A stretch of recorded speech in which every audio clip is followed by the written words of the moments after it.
എല്ലാവർക്കും എഡ്യൂസോണിൻ്റെ history online ക്ലാസ്സിലേക്ക് സ്വാഗതം. ഇപ്പോൾ 10th സ്റ്റാൻഡേർഡിലെ 3rd ചാപ്റ്ററിൻ്റെ കണ്ടിന്യൂഷനാണ്. അടുത്തതായി പഠിക്കുന്ന ടോപ്പിക് ബ്യൂറോക്രസി. മലയാളത്തിൽ ഉദ്യോഗസ്ഥ വൃന്ദം, ഉദ്യോഗസ്ഥന്മാരുടെ കൂട്ടം. മന്ത്രിമാരെ ഭരണകാര്യങ്ങളിൽ സഹായിക്കാൻ ഒരു കൂട്ടം ഉദ്യോഗസ്ഥന്മാരുണ്ടായിരിക്കും. ഉദ്യോഗസ്ഥന്മാരുടെ കൂട്ടത്തിനെയാണ് ബ്യൂറോക്രസി എന്ന് പറയുന്നത്. സിവിൽ സർവീസ് എന്നും പറയാം, ബ്യൂറോക്രസി. ഇന്ത്യയിൽ ബ്യൂറോക്രസി അല്ലെങ്കിൽ സിവിൽ സർവീസ് ആരംഭിച്ചത് ബ്രിട്ടീഷുകാരാണ്. ബ്രിട്ടീഷുകാരുടെ ഭരണകാലത്താണ് ഇന്ത്യയിൽ ബ്യൂറോക്രസി ആരംഭിക്കുന്നത്. Bureaucracy or civil service. Several employees R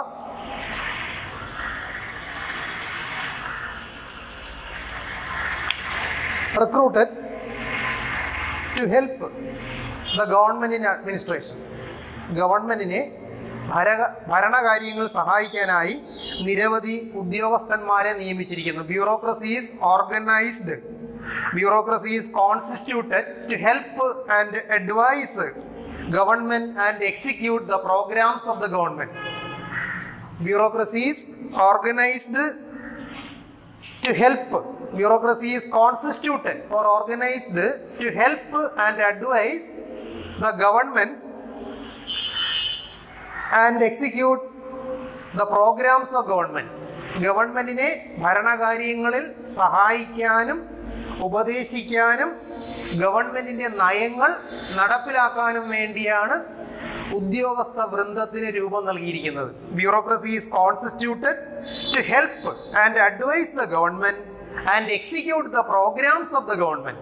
Bureaucracy is constituted to help and advise the government and execute or implement the programs of the government. ഗവൺമെൻറ്റിനെ ഭരണകാര്യങ്ങളിൽ സഹായിക്കാനും ഉപദേശിക്കാനും ഗവൺമെൻറ്റിൻ്റെ നയങ്ങൾ, ഭരണനയങ്ങൾ നടപ്പിലാക്കാനും വേണ്ടിയാണ് ബ്യൂറോക്രസിയെ അല്ലെങ്കിൽ ഉദ്യോഗസ്ഥ വൃന്ദത്തിന് രൂപം നൽകിയിരിക്കുന്നത്, ബ്യൂറോക്രസിയെ നിയമിച്ചിരിക്കുന്നത്. Several employees have been appointed for the day to day functioning of the government. ഗവൺമെന്റിന്റെ ദൈനംദിന പ്രവർത്തനത്തിനായി നിരവധി ഉദ്യോഗസ്ഥന്മാരെ നിയമിച്ചിരിക്കുന്നു. ഈ ഉദ്യോഗസ്ഥന്മാരുടെ കൂട്ടത്തിനെയാണ് ബ്യൂറോക്രസി എന്ന് പറയുന്നത്. Bureaucracy is constituted to help and advise the government and to implement the programs of the government.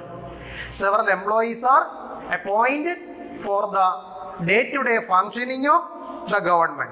ഗവൺമെൻറ്റിനെ ദൈനംദിന പ്രവർത്തനങ്ങൾ നടപ്പിലാക്കുന്നതിന് വേണ്ടി നിരവധി ഉദ്യോഗസ്ഥന്മാരെ നിയമിച്ചിരിക്കുന്നു. ഈ ഉദ്യോഗസ്ഥന്മാരുടെ കൂട്ടത്തിനെയാണ് ഉദ്യോഗസ്ഥ വൃന്ദം എന്ന് പറയുന്നത്. The employees who work under the public administrative system and administer the programs of the government are together known as bureaucracy. The employees who work under the public administrative system and administer the country are together known as bureaucracy. പൊതുഭരണത്തിന് കീഴിലുള്ളതും ഗവൺമെൻറ്റിൻ്റെ ഭരണകാര്യങ്ങൾ നിർവഹിക്കുന്നതുമായ അല്ലെങ്കിൽ ഭരണകാര്യങ്ങളിൽ ഗവൺമെൻറ്റിനെ സഹായിക്കുന്നതുമായ ഒരു കൂട്ടം എംപ്ലോയീസിനെയാണ് bureaucracy, ഉദ്യോഗസ്ഥ വൃന്ദമെന്ന് പറയുന്നത്. Features of bureaucracy. ബ്യൂറോക്രസിയുടെ പ്രധാനപ്പെട്ട സവിശേഷതകൾ ഇതാണ്. വളരെ ഇമ്പോർട്ടൻ്റ് ആയ ക്വസ്റ്റ്യൻ. ഫീച്ചേഴ്സ് ഓഫ് ബ്യൂറോക്രസി. അതിന് മുമ്പ് what is bureaucracy? Several employees are appointed for the day to day functioning of the government.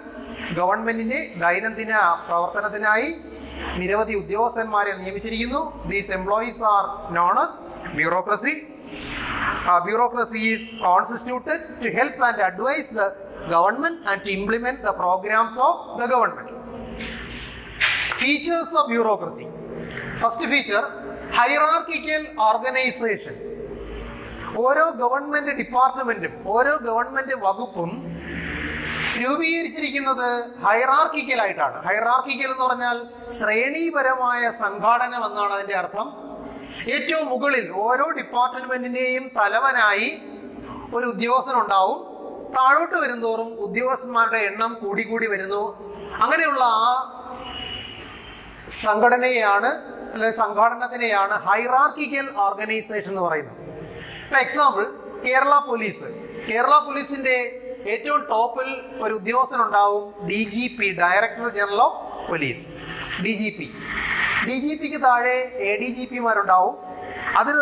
അതിന് താഴെ IG മാരുണ്ടാവും, അതിന് താഴെ DIG മാരുണ്ടാവും, അതിന് താഴെ SP മാരുണ്ടാവും, SP-ക്ക് താഴെ DOSP-മാർ, അതിന് താഴെ CI-മാർ, SI-മാർ, ASI-മാർ, ഹെഡ് കോൺസ്റ്റബിൾമാർ, പോലീസ് കോൺസ്റ്റബിൾ. ഏറ്റവും അടിത്തട്ടിൽ പോലീസ് കോൺസ്റ്റബിൾമാരാണ്. ഏറ്റവും മുകളിൽ DGP ആണ്. DGP ഒരാളെ ഉണ്ടാവും. ഏറ്റവും അടിത്തട്ടിൽ കോൺസ്റ്റബിൾമാരാണ്. അവർ ആയിരക്കണക്കിനുണ്ടാവും. ഇതിനെയാണ് ശ്രേണിപരമായ സംഘടന എന്ന് പറയുന്നത്. Hierarchical organisation. എല്ലാ ഗവൺമെന്റ് ഡിപ്പാർട്ട്മെന്റുകളും ഹൈറാർക്കിക്കൽ ഓർഗനൈസേഷൻസ് ആണ്. Bureaucracy is organized in such a way that there is one employee at the top and the number of employees increases when it reaches to the lower level. This is known as hierarchical organization. ബ്യൂറോക്രസിയുടെ ഏറ്റവും പ്രധാനപ്പെട്ട ഒരു ഫീച്ചറാണ് hierarchical organisation, ശ്രേണിപരമായ സംഘാടനം. Hierarchical organisation. Bureaucracy is organized in such a way that there is one employee at the top and the number of employees increases when it reaches to the lower levels. This is known as hierarchical organization. Bureaucracy is organized in such a way that there is one employee at the top and the number of employees increases when it reaches to the lower levels. This is known as hierarchical organization.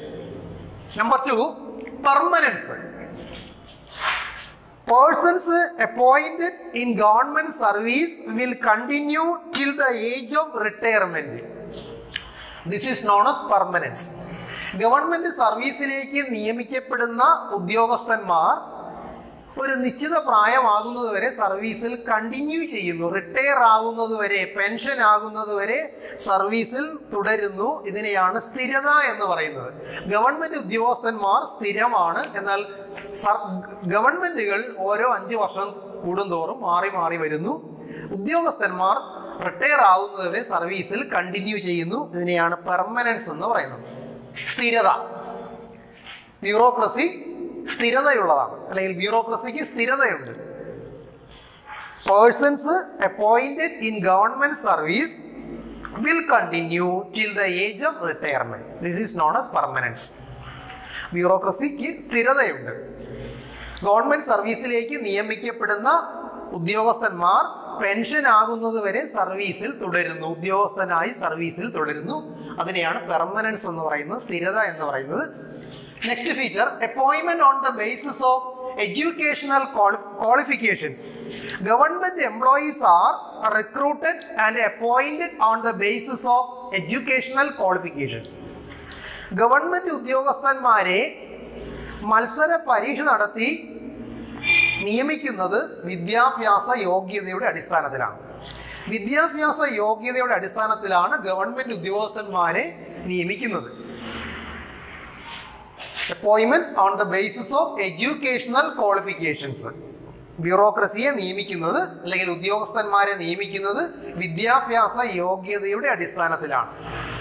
ഓരോ പോസ്റ്റിലേക്കും പ്രത്യേകം വിദ്യാഭ്യാസ യോഗ്യത, പലതിനും പല വിദ്യാഭ്യാസ യോഗ്യതയായിരിക്കും. ചിലതിന് SSLC ആയിരിക്കും, ചിലതിന് പ്ലസ് 2 ആയിരിക്കും, ഡിഗ്രി ആയിരിക്കും. അങ്ങനെ ഓരോന്നിനും ഓരോ ഗവൺമെന്റ് പോസ്റ്റിലേക്കും നിശ്ചിതമായ വിദ്യാഭ്യാസ യോഗ്യത, എഡ്യൂക്കേഷണൽ ക്വാളിഫിക്കേഷൻ ഉണ്ടായിരിക്കണം.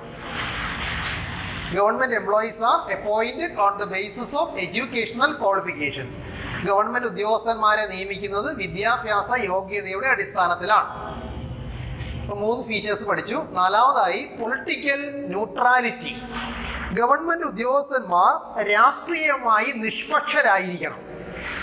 ഇതിന്റെ അർത്ഥം, ഒരു ഗവൺമെന്റ് ഉദ്യോഗസ്ഥൻ ഏത് രാഷ്ട്രീയ പാർട്ടിക്കാരനായാലും അയാളുടെ ഔദ്യോഗിക ജീവിതത്തിൽ അയാളുടെ സ്വന്തം പാർട്ടി താല്പര്യങ്ങൾ റിഫ്ലക്ട് ചെയ്യാൻ പാടില്ല. ഗവൺമെന്റ് ഏതാണോ, നിലവിലിരിക്കുന്ന ഗവൺമെന്റിന്റെ നയങ്ങൾ നടപ്പിലാക്കാൻ എല്ലാ ഗവൺമെന്റ് ഉദ്യോഗസ്ഥന്മാരും ബാധ്യസ്ഥരാണ്. അവരുടെ രാഷ്ട്രീയ താല്പര്യം അവിടെ പ്രതിഫലിക്കാൻ പാടില്ല. ഗവൺമെന്റ് ഉദ്യോഗസ്ഥന്മാർ ന്യൂട്രൽ ആയിരിക്കണം. Bureaucrats are liable to implement the programs or policies of whichever party comes to power. ഏതു പാർട്ടി അധികാരത്തിൽ ഇരുന്നാലും ആ പാർട്ടിയുടെ പോളിസീസ്, ആ പാർട്ടിയുടെ നയങ്ങൾ നടപ്പിലാക്കാൻ ഗവൺമെന്റ് ഉദ്യോഗസ്ഥന്മാർ ബാധ്യസ്ഥരാണ്. അതിനെയാണ് പൊളിറ്റിക്കൽ ന്യൂട്രാലിറ്റി എന്ന് പറയുന്നത്. അവരുടെ ഔദ്യോഗിക ജീവിതത്തിൽ അവരുടെ രാഷ്ട്രീയ താല്പര്യങ്ങൾ പ്രതിഫലിക്കാൻ പാടില്ല. ഗവൺമെന്റ് നയങ്ങൾ നടപ്പിലാക്കാൻ ഉദ്യോഗസ്ഥന്മാർ ബാധ്യസ്ഥരാണ്. ഇതിനെയാണ് പൊളിറ്റിക്കൽ ന്യൂട്രാലിറ്റി എന്ന് പറയുന്നത്. പൊളിറ്റിക്കൽ ന്യൂട്രാലിറ്റി, രാഷ്ട്രീയമായ നിഷ്പക്ഷത. ഗവൺമെന്റ് ഉദ്യോഗസ്ഥന്മാർ രാഷ്ട്രീയമായി നിഷ്പക്ഷരായിരിക്കണം. Political neutrality. Government employees are or bureaucrats are liable to implement the policies and the programs of whichever party comes to power. ഏതു പാർട്ടിയാണോ അധികാരത്തിലിരിക്കുന്നത്, ഏതു പാർട്ടിയാണോ ഭരണം നടത്തുന്നത്, ആ പാർട്ടിയുടെ തീരുമാനങ്ങൾ, ആ പാർട്ടിയുടെ നയങ്ങൾ നടപ്പിലാക്കാൻ ഗവൺമെന്റ് ഉദ്യോഗസ്ഥന്മാർ ബാധ്യസ്ഥരാണ്. ഇതിനെയാണ് പൊളിറ്റിക്കൽ ന്യൂട്രാലിറ്റി എന്ന് പറയുന്നത്. ഗവൺമെന്റ് ഉദ്യോഗസ്ഥന്മാർ രാഷ്ട്രീയമായി നിഷ്പക്ഷരായിരിക്കണം. നെക്സ്റ്റ്, പ്രൊഫഷണലിസം, വൈദഗ്ധ്യം. ഗവൺമെന്റ് ഉദ്യോഗസ്ഥന്മാർ വൈദഗ്ധ്യമുള്ളവരായിരിക്കണം. Every government employee must be skilled in their work.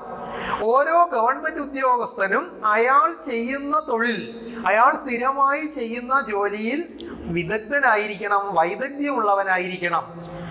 Every government employee must be skilled in their work. ഓരോ ഗവൺമെന്റ് ഉദ്യോഗസ്ഥനും അയാൾ ചെയ്യുന്ന തൊഴിലിൽ വൈദഗ്ധ്യമുള്ളവനായിരിക്കണം, സ്കിൽഡ് ആയിരിക്കണം, പ്രൊഫഷണൽ ആയിരിക്കണം. അതിനെയാണ് പ്രൊഫഷണലിസം എന്ന് പറയുന്നത്. വൈദഗ്ധ്യം എന്നാണ് മലയാളം. ഏതെങ്കിലും ഒരു തൊഴിൽ ചെയ്യാനുള്ള ഒരു വ്യക്തിയുടെ കഴിവിനെയാണ് പ്രൊഫഷണലിസം, വൈദഗ്ധ്യം എന്ന് പറയുന്നത്. ഓരോ ഗവൺമെന്റ് ഉദ്യോഗസ്ഥനും അയാൾ ചെയ്യുന്ന തൊഴിലിൽ വൈദഗ്ധ്യം ഉള്ളവനായിരിക്കണം. Professionalism. These are the features of bureaucracy. First, hierarchical organization. Bureaucracy is organized in such a way that there is one employee at the top and the number of employees increases when it reaches to the lower level. So this is known as hierarchical organization. Number 2, permanence. The employees appointed in government service will continue till the age of retirement. That is known as permanence.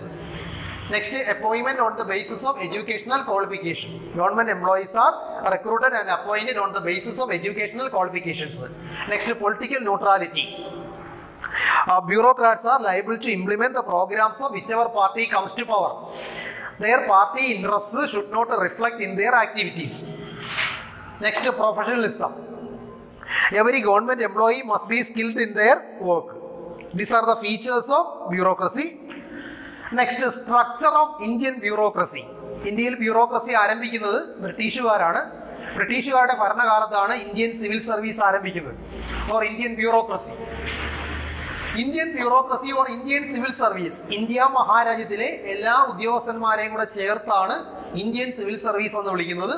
ഇന്ത്യയിൽ civil service ആരംഭിച്ചത് ബ്രിട്ടീഷുകാരാണ്. British east India കമ്പനിയെ ഭരണകാര്യങ്ങളിൽ സഹായിക്കാനാണ് ബ്രിട്ടീഷുകാർ ഇന്ത്യയിൽ civil service ആരംഭിച്ചത്. Indian civil സർവീസിനെ പ്രധാനമായും മൂന്നായി തരംതിരിക്കാം. Indian civil service is divided into 3: all India service, central service and state service. ബ്യൂറോക്രസിയുടെ മറ്റൊരു വാക്കാണ് civil service. Bureaucracy or civil service. Indian civil service or Indian bureaucracy. Indian civil service or Indian bureaucracy is divided into 3. ഇന്ത്യയിലെ ഉദ്യോഗസ്ഥന്മാരെ, ഇന്ത്യയിലെ ഉദ്യോഗസ്ഥ വൃന്ദത്തെ, India മഹാരാജ്യത്തിലെ ഉദ്യോഗസ്ഥന്മാരെ പ്രധാനമായും 3 വിഭാഗങ്ങളായി തരംതിരിക്കാം. All India service, central service and state service. All India service, അഖിലേന്ത്യാ service, കേന്ദ്ര സർവീസ്, സംസ്ഥാന സർവീസ് എന്നിങ്ങനെ ഇന്ത്യൻ സിവിൽ സർവീസിനെ 3ആയി തരംതിരിക്കാം. Indian civil service is divided into 3: all India service, central service and state service. All India സർവീസിന്റെ പ്രത്യേകത recruitment national ലെവലിലായിരിക്കും. റിക്രൂട്ട്മെന്റ് എന്ന് പറഞ്ഞാൽ ആപ്ലിക്കേഷൻ ഇൻവൈറ്റ് ചെയ്ത് കോമ്പറ്റേറ്റീവ് എക്സാമിനേഷൻ നടത്തി റാങ്ക് ലിസ്റ്റ് പ്രിപ്പയർ ചെയ്യുന്ന ആ പ്രോസസ്സിനെയാണ് റിക്രൂട്ട്മെന്റ് എന്ന് പറയുന്നത്. ഓൾ ഇന്ത്യ സർവീസിൽ റിക്രൂട്ട്മെന്റ് നാഷണൽ ലെവലിലാണ്. അവിടെ പരീക്ഷ നടത്തുന്നത് കേന്ദ്ര ഗവൺമെന്റ് റിക്രൂട്ടിംഗ് ഏജൻസിയായ UPSC ആണ്, union public service commission. Central ഗവൺമെന്റിന്റെ റിക്രൂട്ടിംഗ് ഏജൻസിയാണ്. ഗവൺമെന്റ് ഉദ്യോഗസ്ഥന്മാരെ നിയമിക്കാനുള്ള കേന്ദ്ര ഗവൺമെന്റിന്റെ ഒരു സ്ഥാപനമാണ് UPSC, union public service commission. All India സർവീസിലേക്ക് ആപ്ലിക്കേഷൻ ഇൻവൈറ്റ് ചെയ്യുന്നതും മത്സര പരീക്ഷ നടത്തുന്നതും റാങ്ക് ലിസ്റ്റ് പ്രിപ്പയർ ചെയ്യുന്നതും സെൻട്രൽ ഗവൺമെന്റ് റിക്രൂട്ടിംഗ് ഏജൻസിയായ UPSC ആണ്. ഓൾ ഇന്ത്യ സർവീസിലേക്ക് റിക്രൂട്ട്മെന്റ് നാഷണൽ ലെവലിലാണ്. റിക്രൂട്ട്മെന്റ് എന്ന് പറഞ്ഞാൽ ആപ്ലിക്കേഷൻ സ്വീകരിച്ച്, അപേക്ഷ സ്വീകരിച്ച്, മത്സര പരീക്ഷ നടത്തി റാങ്ക് ലിസ്റ്റ് തയ്യാറാക്കുന്ന ആ പ്രൊസീജിയറിനെയാണ്, ആ നടപടികളെയാണ് റിക്രൂട്ട്മെന്റ് എന്ന് പറയുന്നത്. ഓൾ ഇന്ത്യ സർവീസിൽ റിക്രൂട്ട്മെന്റ് നാഷണൽ ലെവലിലാണ്, ഓൾ ഇന്ത്യ ലെവലിലാണ്. ഒറ്റ പരീക്ഷയാണ് നടത്തുന്നത്. ഇന്ത്യ മൊത്തത്തിൽ ഒറ്റ പരീക്ഷയായിരിക്കും. ഇന്ത്യയിലെ എല്ലാ സംസ്ഥാനങ്ങളിലെയും കേന്ദ്രഭരണ പ്രദേശങ്ങളിലെയും പൗരന്മാർക്ക്, വിദ്യാഭ്യാസ യോഗ്യതയുള്ള വ്യക്തികൾക്ക് ആ പോസ്റ്റിലേക്ക് അപ്ലൈ ചെയ്യാം. UPSC ആണ് പരീക്ഷ നടത്തുന്നത്. ഓൾ ഇന്ത്യ ലെവലിൽ ഒറ്റ പരീക്ഷയാണ്. അതാണ് ഓൾ ഇന്ത്യ സർവീസിന്റെ പ്രത്യേകത, റിക്രൂട്ട്മെന്റ് അറ്റ് നാഷണൽ ലെവൽ. എന്നാൽ appointment in central service and state service, central government ഡിപ്പാർട്ട്മെന്റിലോ സ്റ്റേറ്റ് സർവീസിലോ നിയമനം ലഭിക്കാം. അതാണ് ഓൾ ഇന്ത്യ സർവീസിന്റെ പ്രത്യേകത. UPSC ആണ് പരീക്ഷ നടത്തുന്നതെങ്കിലും കേന്ദ്ര ഗവൺമെന്റ് സ്ഥാപനങ്ങളിലും ജോലി കിട്ടാം, സംസ്ഥാന ഗവൺമെന്റ് സ്ഥാപനങ്ങളിലും ജോലി കിട്ടാം. എക്സാമ്പിൾ, ഓൾ ഇന്ത്യ സർവീസിന് ഉദാഹരണം Indian administrative service IAS, Indian police service IPS. ഇതെല്ലാം ഓൾ ഇന്ത്യ സർവീസിന് എക്സാമ്പിൾ ആണ്. ഒറ്റ പരീക്ഷ നടത്തുന്നത്. IAS കിട്ടിക്കഴിഞ്ഞാൽ കേന്ദ്ര ഗവൺമെന്റ് ഓഫീസുകളിലോ ജോലി ലഭിക്കാം, അല്ലെങ്കിൽ സംസ്ഥാനത്തിലും ജോലി ലഭിക്കാം. IPS ആയാലും കേന്ദ്ര ഗവൺമെന്റ് സ്ഥാപനങ്ങളിലും ജോലി ലഭിക്കാം, സംസ്ഥാനത്തിലും ജോലി ലഭിക്കാം. ഇതാണ് all India service. Indian civil service is divided into 3: All India service, central service and state service. In All India service, recruitment is at a national level. Appointment in central government departments or state government departments or state service. Central government ഓഫീസുകളിലോ state government ഓഫീസുകളിലോ ജോലി ലഭിക്കാം. രണ്ട് സ്ഥലത്തും ജോലി ലഭിക്കാനുള്ള സാധ്യതയുണ്ട്. അതാണ് ഓൾ ഇന്ത്യ സർവീസ്. ഉദാഹരണം Indian administrative service IAS, IPS എന്നിവ ഓൾ ഇന്ത്യ സർവീസിന് എക്സാമ്പിൾ ആണ്. നെക്സ്റ്റ് സെൻട്രൽ സർവീസ്, കേന്ദ്ര service. In central service recruitment is at national level. ഇവിടത്തെ പോലെ നാഷണൽ ലെവലിൽ തന്നെയാണ് റിക്രൂട്ട്മെന്റ്. അതായത് UPSC തന്നെയാണ് പരീക്ഷ നടത്തുന്നത്. എന്നാൽ നിയമനം സെൻട്രൽ ഗവൺമെന്റ് ഡിപ്പാർട്ട്മെന്റുകളിൽ മാത്രമേ ഉള്ളൂ. സംസ്ഥാന സർവീസിലേക്ക് നിയമനം ലഭിക്കില്ല. സെൻട്രൽ സർവീസിൽ നിയമനം ലഭിക്കുന്നത് കേന്ദ്ര ഗവൺമെന്റ് ഓഫീസുകളിൽ മാത്രമായിരിക്കും. സംസ്ഥാന ഗവൺമെന്റ് ഓഫീസുകളിൽ നിയമനം ലഭിക്കുന്നില്ല. എക്സാമ്പിൾ, സെൻട്രൽ സർവീസിന് ഉദാഹരണം Indian foreign service, Indian railway service. Indian foreign service, Indian railway service ഇവയെല്ലാം സെൻട്രൽ സർവീസിന് എക്സാമ്പിൾ ആണ്. സെൻട്രൽ സർവീസിൽ റിക്രൂട്ട്മെന്റ് നാഷണൽ ലെവലിലാണ്. UPSC ആണ് പരീക്ഷ നടത്തുന്നത്. ഓൾ ഇന്ത്യ ലെവലിൽ ഒറ്റ പരീക്ഷയാണ്. അപ്പോയിന്റ്മെന്റ്, നിയമനം സെൻട്രൽ ഗവൺമെന്റ് ഓഫീസുകളിൽ മാത്രമാണ്. സംസ്ഥാനങ്ങളിൽ നിയമനം ലഭിക്കും. സംസ്ഥാന ഗവൺമെന്റ് ഓഫീസുകളിൽ നിയമനം ലഭിക്കുന്നില്ല. ഉദാഹരണം Indian railway service, Indian foreign service. Next state service. In state service recruitment is at state level. State സർവീസിൽ നിയമനം സംസ്ഥാന തലത്തിലാണ്. ഓരോ സംസ്ഥാനത്തിലേക്കും ആവശ്യമായ ഉദ്യോഗസ്ഥന്മാരെ അതാത് സംസ്ഥാനത്തിലെ PSC, പബ്ലിക് സർവീസ് കമ്മീഷൻ. ഇന്ത്യയിലെ എല്ലാ സംസ്ഥാനങ്ങളിലും PSCകളുണ്ട്, പബ്ലിക് സർവീസ് കമ്മീഷൻ. കേരളത്തിലെ PSC ആണെങ്കിൽ KPSC എന്ന് വിളിക്കാം, കേരള പബ്ലിക് സർവീസ് കമ്മീഷൻ. തമിഴ്നാട്ടിലാണെങ്കിൽ TPSC, Tamil Nadu public service commission. കർണാടകത്തിലാണെങ്കിലും KPSC എന്ന് തന്നെ പറയുന്നത്, കർണാടക പബ്ലിക് സർവീസ് കമ്മീഷൻ. പഞ്ചാബിലാണെങ്കിൽ PPSC, Punjab public service commission. അങ്ങനെ ഇന്ത്യയിലെ എല്ലാ സംസ്ഥാനങ്ങളിലും public service കമ്മീഷനുകളുണ്ട്.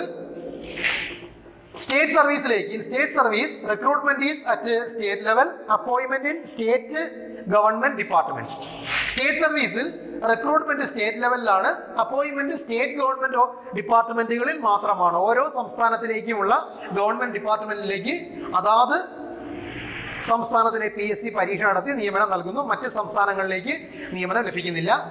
Example, sales tax officer, village officer. ഇതെല്ലാം നമുക്ക് ഉദാഹരണമായിട്ട് പറയാം. ഇതാണ് state service. In state service recruitment is at state level. Appointment in state government departments only. Example, sales tax officer, village officer, police constable. ഇതെല്ലാം ഉദാഹരണമായിട്ട് പറയാം. At state level, the candidates are recruited by Public Service Commission. സംസ്ഥാന തലത്തിലേക്കുള്ള ഉദ്യോഗസ്ഥന്മാരെ നിയമിക്കുന്നത് അതാത് സംസ്ഥാനത്തിലെ PSC ആണ്. ഓരോ സംസ്ഥാനത്തിലെയും ഗവൺമെന്റ് ഉദ്യോഗസ്ഥന്മാരെ, അതായത് സംസ്ഥാന ഗവൺമെന്റ് ഉദ്യോഗസ്ഥന്മാരെ നിയമിക്കുന്നത് PSC ആണ്. ഓരോ സംസ്ഥാനത്തിനും പ്രത്യേകം PSC പബ്ലിക് സർവീസ് കമ്മീഷനുകൾ ഉണ്ടാവും. പബ്ലിക് സർവീസ് കമ്മീഷനിലെ ചെയർമാനെയും മെമ്പേഴ്സിനെയും നിയമിക്കുന്നത് അതാത് സംസ്ഥാനത്തിലെ ഗവർണറാണ്.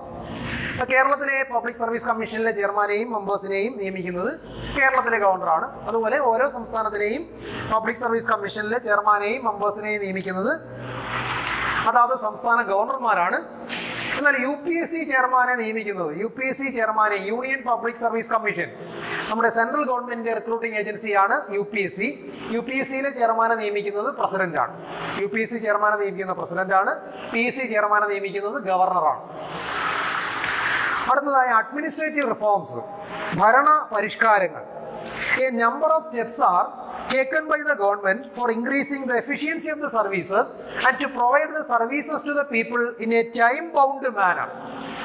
ഗവൺമെന്റ് സേവനങ്ങളുടെ കാര്യക്ഷമത വർദ്ധിപ്പിക്കാനും ഗവൺമെന്റിൽ നിന്ന് ജനങ്ങൾക്ക് ലഭിക്കുന്ന സേവനങ്ങളുടെ കാര്യക്ഷമത, എഫിഷ്യൻസി, നല്ല സേവനങ്ങൾ ജനങ്ങൾക്ക് ലഭിക്കാനും കാലതാമസം കൂടാതെ സേവനങ്ങൾ ജനങ്ങൾക്ക് ലഭ്യമാക്കാനും വേണ്ടി ഗവൺമെന്റ് ചില നടപടികൾ സ്വീകരിച്ചിരിക്കുന്നു.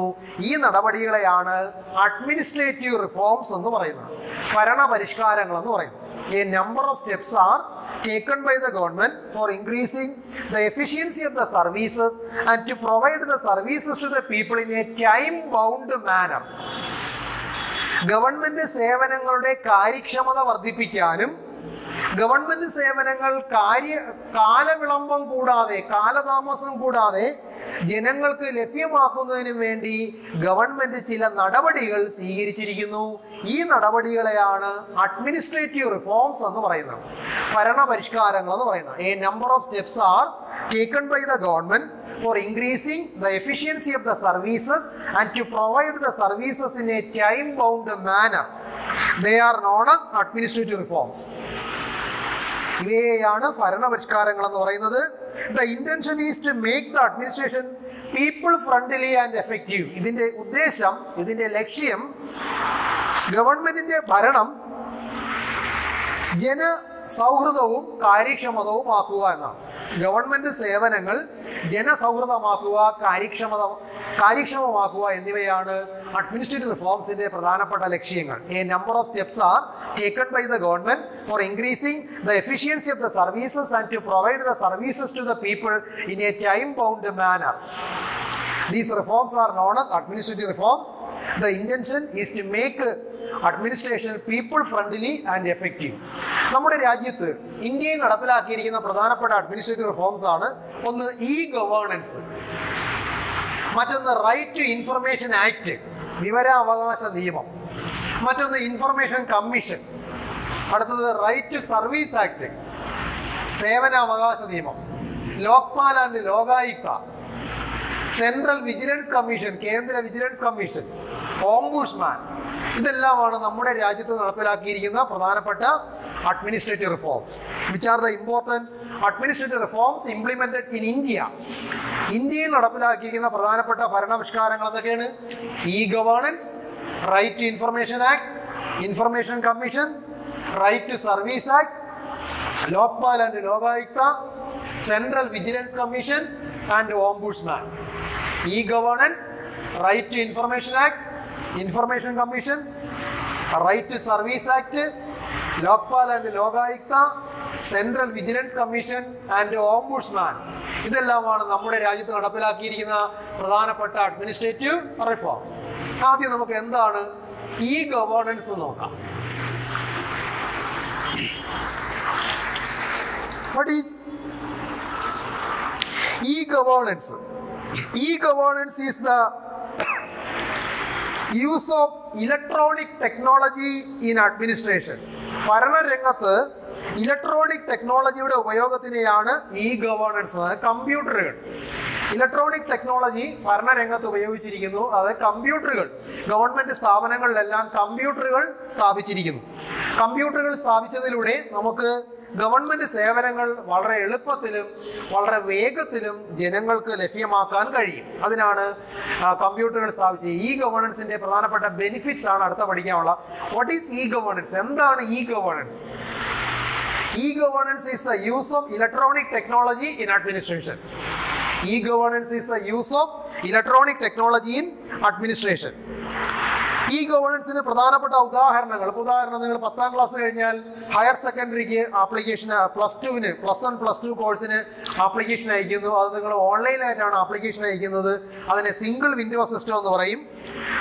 ഈ ഗവേണൻസിന് ഒരു പ്രധാന ഉദാഹരണമാണ് the single window system for admission to higher secondary courses.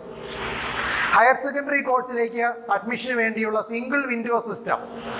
മുമ്പൊക്കെ ആണെങ്കിൽ ഓരോ സ്കൂളിലും അഡ്മിഷൻ ലഭിക്കണമെങ്കിൽ അവിടെ പോയി, ആ സ്കൂളിൽ പോയി അവിടുത്തെ ആപ്ലിക്കേഷൻ ഫോം വാങ്ങിക്കൊണ്ടുവന്ന് ഫില്ല് ചെയ്ത് അവിടെ കൊണ്ടിടേണ്ടി വരും. ഇപ്പോൾ അതിൻ്റെ ആവശ്യമില്ല. നിങ്ങൾക്ക് ഓൺലൈനായി കേരളത്തിലെ ഏത് സ്കൂളിലേക്കും +1 +2 കോഴ്സിന് വേണ്ടി, +1 +2 പഠിക്കുന്നതിന് വേണ്ടി നിങ്ങൾക്ക് ആപ്ലിക്കേഷൻ അയക്കാവുന്നതാണ്. അതിനെയാണ് സിംഗിൾ വിൻഡോ സിസ്റ്റം എന്ന് പറയുന്നത്. അത് ഈ ഗവേണൻസിന്റെ ഒരു ബെനിഫിറ്റ്, ഈ ഗവേണൻസിന്റെ ഒരു ഉദാഹരണമാണ്. ഈ ഗവേണൻസിന്റെ ഒരു പ്രധാന ഉദാഹരണമാണ് single window system for the application to higher secondary courses or +2 courses. +2 കോഴ്സിലേക്കുള്ള ആപ്ലിക്കേഷൻ, ഓൺലൈൻ ആപ്ലിക്കേഷൻ. അതുപോലെ online application to various scholarship examinations, വിവിധ സ്കോളർഷിപ്പ് പരീക്ഷകൾക്കുള്ള ഓൺലൈൻ ആയിട്ടുള്ള അപേക്ഷ. അതുപോലെ online application to PSC examinations, PSC പരീക്ഷ എഴുതുന്നതിന് വേണ്ടിയുള്ള ഓൺലൈൻ ആപ്ലിക്കേഷൻ. ഇതെല്ലാം ഈ ഗവേണൻസിന്റെ ബെനിഫിറ്റ്സ് ആണ്, നേട്ടങ്ങളാണ്. മുമ്പൊക്കെ ആണെങ്കിൽ BSc പരീക്ഷ എഴുതണമെങ്കിൽ PSC ഓഫീസിൽ പോയി PSC ഫോം വാങ്ങിക്കൊണ്ടുവന്ന് അത് ഫില്ല് ചെയ്ത് അവിടെ കൊണ്ടിടുകയോ തപാലിൽ അയക്കുകയോ ചെയ്യണമായിരുന്നു. ഇപ്പോൾ അതിൻ്റെ ആവശ്യമില്ല. നമുക്ക് ഓൺലൈനായി PSC പരീക്ഷ എഴുതാനുള്ള ആപ്ലിക്കേഷൻ അയക്കാവുന്നതാണ്. What is e-governance? E-governance is a use of electronic technology in administration. Examples of e-governance: online application to various PSC examinations, online application to various scholarship examinations, the single window system for the admission to higher secondary courses. ഇതെല്ലാം ഈ ഗവേണൻസിന് ഉദാഹരണങ്ങളാണ്, examples ആണ്. What are the benefits of E governance? എന്താണ് E ഗവേണൻസിന്റെ നേട്ടങ്ങൾ? Benefits of E governance. First, can receive the service with the help of IT, information technology. Information ടെക്നോളജിയുടെ സഹായത്തോടെ നമുക്ക് സേവനങ്ങൾ ലഭ്യമാകുന്നു. Can receive the service with the help of IT or information technology. Information ടെക്നോളജിയുടെ സഹായത്തോടെ നമുക്ക് സേവനങ്ങൾ ലഭിക്കുന്നു. അത് ഈ ഗവേണൻസിന്റെ ഒരു ബെനിഫിറ്റ് ആണ്. Need not wait in government office for service. സേവനങ്ങൾ ലഭിക്കുന്നതിന് വേണ്ടി ഗവൺമെന്റ് ഓഫീസുകളിൽ പോയി കാത്തു നിൽക്കേണ്ട കാര്യമില്ല. Need not wait in government offices for service. സേവനങ്ങൾക്ക് വേണ്ടി ഗവൺമെന്റ് ഓഫീസുകളിൽ കാത്തു നിൽക്കേണ്ട കാര്യമില്ല. Government services offered speedily with less expense. വേഗത്തിലും കുറഞ്ഞ ചെലവിലും ഗവൺമെന്റ് സേവനങ്ങൾ നമുക്ക് ലഭിക്കുന്നു. Government services offered speedily with less expense. വളരെ വേഗത്തിലും കുറഞ്ഞ ചെലവിലും ഗവൺമെന്റ് സേവനങ്ങൾ ലഭിക്കുന്നു. Efficiency of the officers and the quality of the service get enhanced. അതുപോലെ ഈ ഗവേണൻസിലൂടെ ഗവൺമെന്റ് ഓഫീസുകളുടെ കാര്യക്ഷമത വർദ്ധിക്കുന്നു. കുറഞ്ഞ സമയം കൊണ്ട് കൂടുതൽ സേവനങ്ങൾ നൽകാൻ ഗവൺമെന്റ് ഓഫീസുകൾക്ക് കഴിയും. അങ്ങനെ ഗവൺമെന്റ് ഓഫീസുകളുടെ എഫിഷ്യൻസി വർദ്ധിക്കുന്നു. അതുപോലെ സേവനങ്ങളുടെ ക്വാളിറ്റി, ഗവൺമെന്റ് ഓഫീസുകളിൽ മെച്ചപ്പെട്ട സേവനങ്ങൾ, നല്ല ക്വാളിറ്റി കൂടിയ സേവനങ്ങൾ, മെച്ചപ്പെട്ട സേവനങ്ങൾ, നല്ല സേവനങ്ങൾ ജനങ്ങൾക്ക് ലഭ്യമാവുകയും ചെയ്യുന്നു ഈ ഗവേണൻസിലൂടെ. Efficiency of the offices and the quality of the services get enhanced. These are the benefits of e-governance. What are the benefits of e-governance? E-governance ന്റെ പ്രധാനപ്പെട്ട നേട്ടങ്ങൾ എന്തെല്ലാമാണ്? First, can receive the service with the help of information technology. Can receive the service with the help of information technology. Need not wait in government offices for service. Need not wait in government offices for service. Government services offered speedily with less expense. Government services offered speedily with less expense. Efficiency of the offices and the quality of the service get enhanced. Efficiency of the offices and the quality of service get enhanced. These are the benefits of e-governance. Next, right to information. നമ്മുടെ India രാജ്യത്ത് നടപ്പിലാക്കിയിരിക്കുന്ന മറ്റൊരു administrative റിഫോമാണ് right to information. Right to information, വിവരാവകാശം.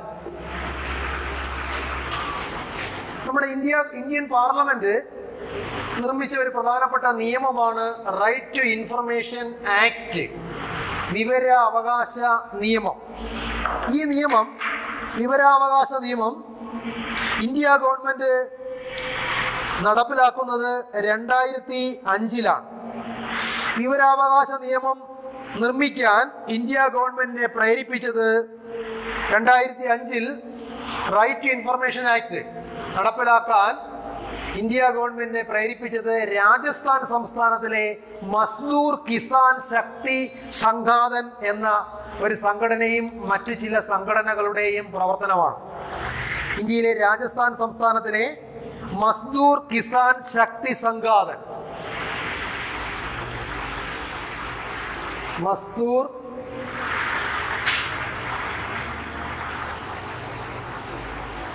Kisan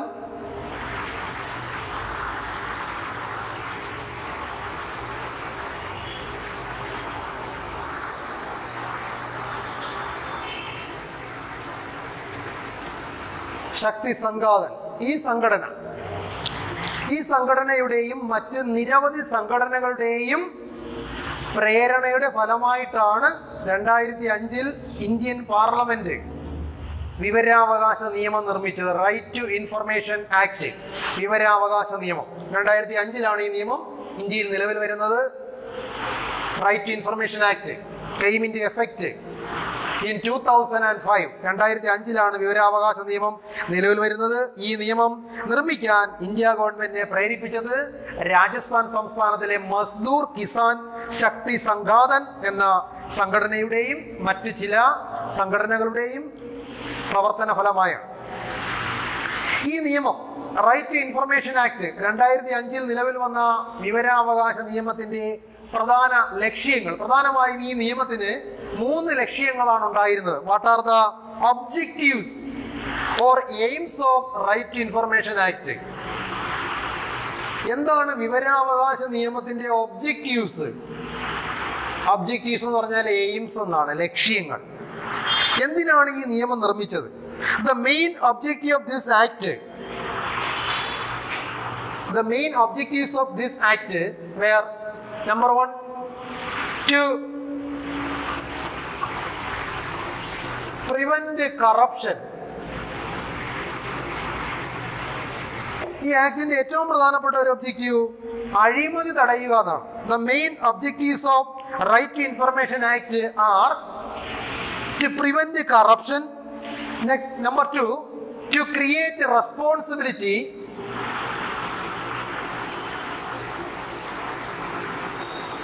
To create a responsibility. And number 3, to make the functioning of the government transparent. To make the functioning of the government transparent. ഗവൺമെന്റിന്റെ പ്രവർത്തനം സുതാര്യമാക്കുക, പരസ്യമാക്കുക. ഗവൺമെന്റിന്റെ പ്രവർത്തനങ്ങൾ പരസ്യമാക്കുക, അതിൽ യാതൊരു രഹസ്യവും ഇല്ല. ഇത് 3മാണ് വിവരാവകാശ നിയമത്തിന്റെ ലക്ഷ്യങ്ങൾ. ഒരു ഗവൺമെന്റ് പ്രവർത്തിക്കുമ്പോൾ ആ ഗവൺമെന്റിന്റെ എല്ലാ പ്രവർത്തനങ്ങളും അറിയാനുള്ള അവകാശം പൊതുജനങ്ങൾക്കുണ്ട്. ഗവൺമെന്റിന് യാതൊരു രഹസ്യവും പാടില്ല. ഗവൺമെന്റിന്റെ എല്ലാ പ്രവർത്തനങ്ങളും പരസ്യമായിരിക്കണം. What are the main objectives of right to information act? Number 1, to prevent corruption. രണ്ടാമത്തെ ഒബ്ജക്റ്റീവ്, ടു ക്രിയേറ്റ് റെസ്പോൺസിബിലിറ്റി. ഒന്നാമത്തെ ലക്ഷ്യം അഴിമതി തടയുക, ടു പ്രിവെന്റ് കറപ്ഷൻ. രണ്ടാമത്തെ ലക്ഷ്യം, to create responsibility among government employees. Government ഉദ്യോഗസ്ഥന്മാരുടെ ഇടയിൽ ഉത്തരവാദിത്വ ബോധം വളർത്തുക. Number 3, to make the functioning of the government transparent. ഗവൺമെന്റിന്റെ പ്രവർത്തനം സുതാര്യമാക്കുക. എന്നിവയാണ് ഈ ആക്ടിന്റെ പ്രധാനപ്പെട്ട ലക്ഷ്യങ്ങൾ.